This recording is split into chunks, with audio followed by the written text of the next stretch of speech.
y a effectivement deux principes qui doivent cohabiter. La liberté de la presse, le droit d'informer, et de l'autre côté, le respect de la vie privée.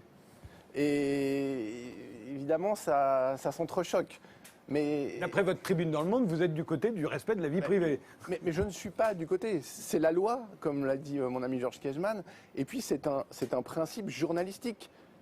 Que vous preniez n'importe quelle charte journalistique au monde, la Déclaration des droits et des devoirs des journalistes de Munich en 1971, la charte du Nouvel Observateur, la charte de tous les grands médias mondiaux, le respect de la vie privée y figure.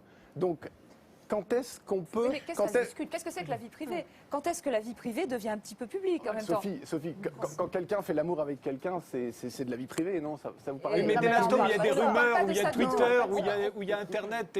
Mais raison de plus. Nous, on ne fait pas du Twitter, de l'Internet, de machin. On fait du journalisme. Le journalisme a des règles.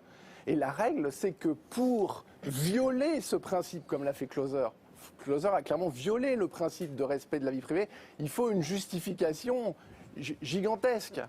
Alors, la justification, ça peut être quoi? Admettons que Closer ait fait un petit peu autre chose. Closer fait une enquête sur la sécurité du président. Et il démontre, alors une vraie enquête, et le titre de une, c'est « Le président n'est pas protégé ». On a fait une méga enquête, on vous le prouve, on vous le prouve. Là, je dis bravo.